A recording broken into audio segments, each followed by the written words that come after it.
Hello. Hello again. Hi guys. Hi. We are here for another update on Gary's journey, and I'm genuinely grateful that you're sharing your journey because I think it's really important. It is very important. It's very important to highlight men's health. And so you've had now, the latest procedure that Gary's just had was a colonoscopy and an oral endoscope. Yeah. So basically when you think of the whole gastrointestinal tract, Yeah.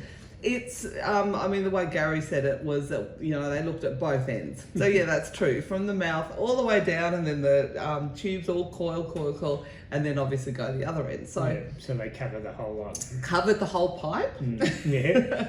And the results are positive about this one, aren't they? Yeah.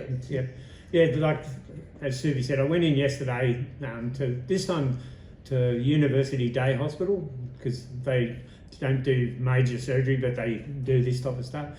Went in there, got put under, which was good, and they did the procedure. Probably took all up from getting ready to coming out, a couple of hours, which wasn't too bad. Came out, had something to eat, and then the doctor came in, gave me the two reports. They did take some biopsies, which they always do, just in case, but they didn't find anything, and they come back as all the things normal. So that was a really good thing. So that part of it is all good and normal. So, and that was from I think booked in from my local doctor a while ago to just cover everything. So yeah, so I'm certainly getting checked out all over, so which is a good thing. So I do remember actually, because Gary and I both live here on the Gold Coast, where, I mean, we're not neighbours, but I can see his apartment building just across the road there, not the road, but a little bit of a way. But so we actually run into each other just incidentally as well, because you love surfers, you're often bike riding and whatever. Go for a swim. So I do remember the morning that I was pushing Spencer in the pram, and I was heading up just on our normal walk, and you were walking, and I think you had your backpack on, and it was kind of out of context, because whenever I see Gary in the morning, he's either on his bike or up on the esplanade or at the coffee shop. Yeah, because I was in a different spot altogether. Yeah, so he was in a different spot. You were heading for the tram, I think, or something. Yeah, that's right. I caught the tram to the doctor's. Yeah, and I said, oh, hi, like, you know, obviously, because it was a little bit out of context. And I remember saying, what's wrong? Because you actually looked a little bit shaken and a little bit pale. Yeah, because that was one of the first visits to the doctor's where he started saying, yes, we better start getting some things checked. Yeah, so I do remember that morning, and I remember you said, oh, I've got to have a whole stack of tests, and I could have anything, stomach cancer or anything. And so that's why really early on too, I kept sort of asking Gary when he was having tests, I said, oh, is it okay? Like, and but basically then as well, when you initially got the letter from the blood bank, they said, we urge you to go and see the doctor as soon as possible. Yeah. And so what did really flag it in Gary's case was the very low iron levels, and very low iron levels, if your blood test comes back as very low iron levels, it's a very big red flag that there may be some cancer somewhere. Yeah. So I think your GP may have said that initially. Yeah, he did. And your iron level doesn't drop as low as mine did in a very short time for no reason. Like, especially when you haven't changed your diet or anything. So that was a red flag, and that was the start of this journey. Of getting everything sorted out and fixed up. But it's incredible you didn't feel sick at all. No, still don't. So that's, and the thing is, you could have gone on for another year like this, easy, and by that stage it could have metastasized to bones, lymph nodes. Yeah, and the prostate cancer. Yeah, and if I never had any symptoms, it could have been easy another 6 months, a year before I even went for another checkup or anything at the GP. So yes, it just goes to show, like, we have to get checked out all the time when we start to get a bit older, especially. So. Yeah, you really do. But the reason yours was picked up was, and I absolutely love this story, was because Gary was giving blood. Yeah. So he was doing something really good for others, and it turns out that selfless act in saving other people's lives may have actually saved your life. Yeah, 100%. So yeah, always. So you can't get a better lesson than that. Like, that's so So good. everyone out there, go and give blood. Go and give blood. It's a good way to get tested. It is. Well, I remember when we interviewed that lady, she said it's a free health check. Yep, it is, 100%. And as it is, it was a free health check for me.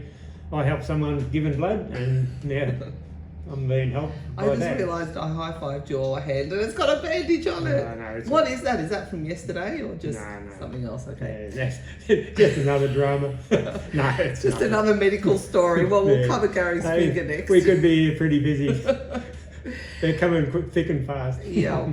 But basically, for other people that are curious, colonoscopy. Do you want to talk us through the horror of having a colonoscopy? No, it's not horror, but No, it's not actually horror. I know other people that have had one too, and usually people have a colonoscopy when they do that test. So when you, in Australia anyway, we're very lucky they have bowel cancer screening. Yeah. So for free, they send you a letter and they send you a kit that you can test, that you can collect a small sample at home and send it in an envelope to get tested, and they test.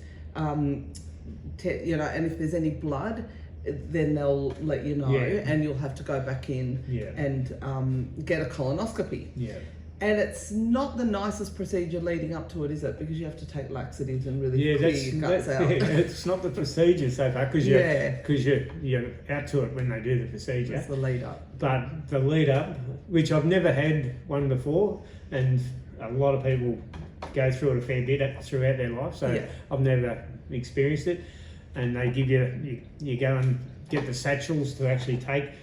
You got to go on a high fiber or low fiber? Low fiber diet for about a week in advance.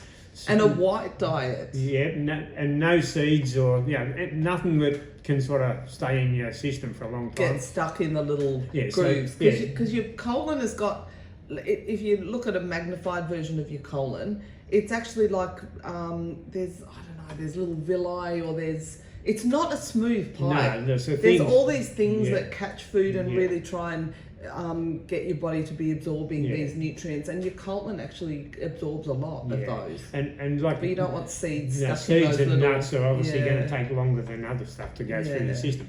So you get on a diet, and then the day before, you get 3 satchels where you got to mix in water and drink a litre every hour, and then so on. And then the last thing was get up at 4 o'clock on the morning, have the last one, and then nothing or eat or drink until the procedure, which I went in early in the morning, which was fantastic, at 7:30.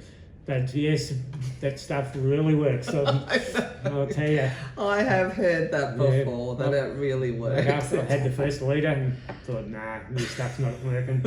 And all of a sudden, you spend a couple of hours on the toilet. Yeah. So, no, and that's got to, because if you don't... So you don't want to be too far away from a toilet. No, not at all. You wouldn't want to be travelling anywhere. Yeah. But if you don't go through the procedure properly and your bowel isn't completely cleared out, you go in for the procedure, and they find out they can't do it because they can't see, because they're looking with a camera at the whole wall and everything. So if they can't see, you've got to come back and go through the procedure again. So you've definitely got to stick to the diet and the rules, which is all fine. It's only a few days, but yeah, so it was an experience.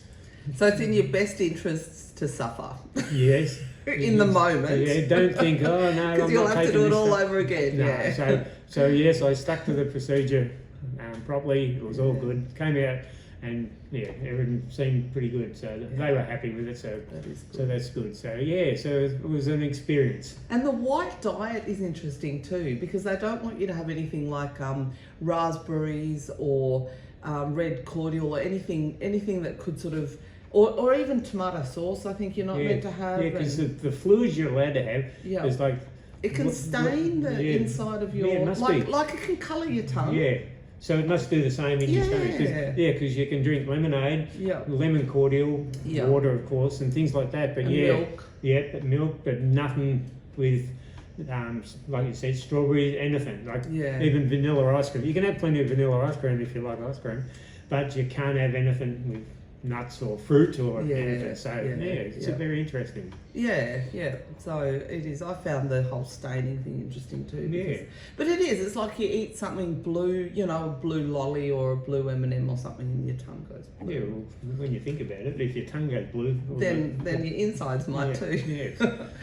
Yeah. So that was the update, and Yep. We'll keep going.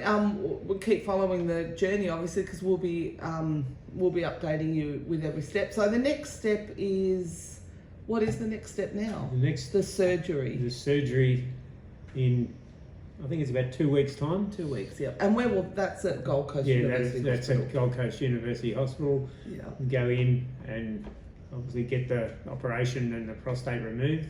So and then we'll go from there.